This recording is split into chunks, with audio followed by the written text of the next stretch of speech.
Good day, Doctor. For the purpose of this court, could you please introduce yourself and briefly mention your qualifications and field of expertise? Good day. My name is Dr. T. Bones, and I have qualifications in medicine, dentistry, and forensic medicine. I have over 20 years of experience in this field. I work with the Department of Health in New South Wales, and I mostly medically manage patients of facial injuries in the Murrumbidgee Local Health District. Thank you, Doctor. I have read your medical forensic report that was submitted as evidence regarding the assault of Mr. Alan Beaton. Could you briefly enlighten the court regarding your first encounter with Mr. A. Beaton? Mr. Beaton was brought into the Deniliquin Hospital by his brother, Mr. Colin Beaton, on the 15th of September 2019 at around 3 a.m. He initially presented at the emergency department with mild blood stains on his face and shirt. He appeared disorientated and needed the assistance of his brother to help him walk and keep upright. Did Mr. Alan Beaton appear to be intoxicated? It was difficult to determine if Mr. Beaton was intoxicated at this stage. We eventually assisted Mr. Beaton into the trauma room and began consulting with him. Mr. Beaton did not sound coherent in his verbal responses to some of the questions presented to him. He also had slurred speech. We did need the assistance of his brother to determine some of the circumstances around his injuries. In your notes, you did mention that his brother, Mr. Colin Beaton, had answered all the questions surrounding the circumstances around the injury sustained to Mr. A. Beaton. Did Mr. A. Beaton ever mention to you who or how many people attacked him at the Federal Pub on the morning of 15th of September 2019? No, he did not. He had a speech impediment at the time and did not appear to show any interest in the questions asked of him. Did Mr. Colin Beaton mention to you who or how many people attacked his brother at the Federal Pub on the morning of 15th September 2019? No, he did not. From what I can recall, Mr. C. Beaton was not present when the assault on Mr. A. Beaton took place. So how did Mr. Colin Beaton initially encounter Mr. Alan Beaton the night and bring him into the hospital? Unfortunately, I did not ask Mr. C. Beaton that question. I did not feel that it was relevant to the medical management of Mr. A. Beaton at that time. I found it more important to assess Mr. Alan Beaton's injuries and treat him as quickly as possible. After you performed an assessment on Mr. A. Beaton, did he appear to be intoxicated? Part of his assessment was to conduct a CNS check or central nervous system check to make sure that Mr. A. Beaton did not sustain any brain injuries that could have caused his staggered gait and slurred speech. At this stage, we had to rule out any life-threatening conditions first. We did draw blood samples from Mr. A. Beaton, and that was sent to the pathology lab for analysis. The results did come back a few hours later confirming that alcohol was present in the system of Mr. A. Beaton. What was his blood alcohol level at that time? The lab results revealed that Mr. Alan Beaton's blood alcohol concentration was 0.19 grams per 100 ml of blood. How would people with that concentration of alcohol in their blood behave? That is quite a high concentration of alcohol present in the blood, and they would generally present with mental confusion, dysphoria, difficulty in walking, nausea, vomiting, or they may even pass out. So would it be safe to assume that Mr. A. Beaton would not have been able to remember or recognise a person or people who may have assaulted him? He did not appear to be medically competent at the time of the initial consultation to make any decisions or answer any questions asked of him. He may have also suffered from short-term memory loss or remember sudden fragments of the events on that night. But it may be difficult to determine what Mr. A. Beaton may or may not remember on that night. Please, could you advise the court on the injury sustained to Mr. A. Beaton? After the physical examination and assessment of the x-rays, Mr. A. Beaton sustained bruising and swelling under the right eye.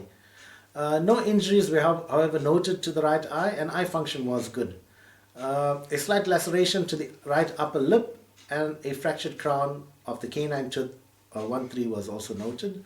Mr. Beaton also had an imprint of a ring on the right zygomatical maxillary region, just above the cheek.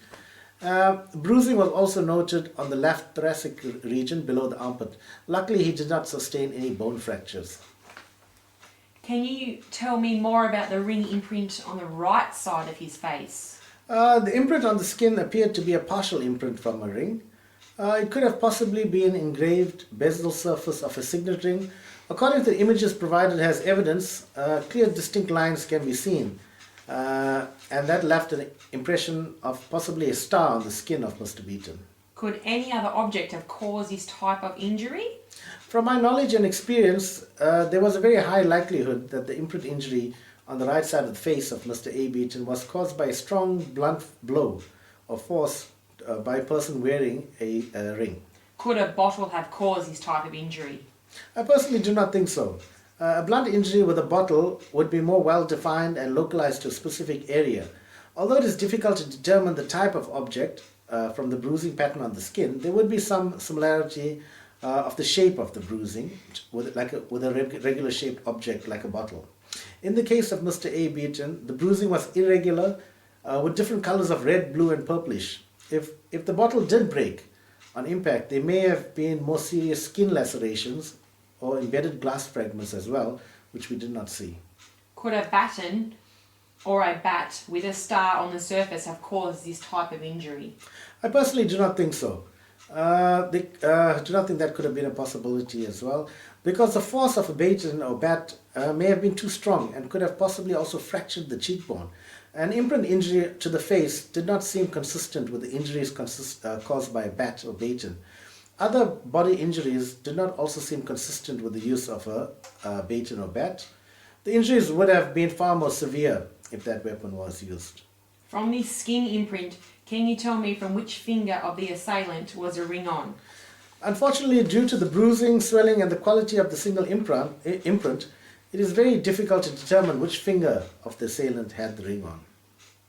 Is there a possibility that the assailant had more than one ring on that hand, one ring on the hand that caused the blow to the face of Mr. A. Beaton?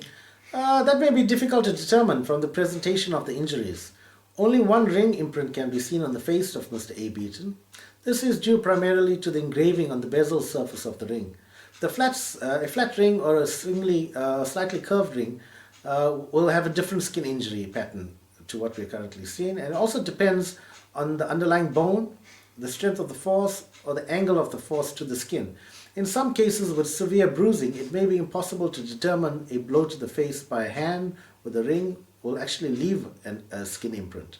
In your expert opinion, would you say that the injury was caused by a left-handed or right-handed individual? From my knowledge and experience, it seems that Mr. Beaton sustained strong, blunt, injurious force to the right side of his face. This force could possibly be caused by a fist punch and hence resulted in bruising and a partial imprint of a ring. There is a good possibility that the dominant hand of the assailant could be the left hand due to the severity and location of the injuries to the right side of the face of Mr. Beaton. No injuries were noted to the left side of the face, although some minor bruising was identified on the left thoracic side under the armpit. Based on his injuries, would you say that he was assaulted by one person or more than one person? Although the injuries that Mr. A. Beaton sustained was tragic, the injuries were not life-threatening and serious enough for me to think that it was more than one assailant, or if any weapon was involved. With the level of alcohol in his system and also having been assaulted, he may have dropped to the ground fairly quickly. Thank you, Doctor. Your oral testimony has been most helpful. Thank you. My pleasure.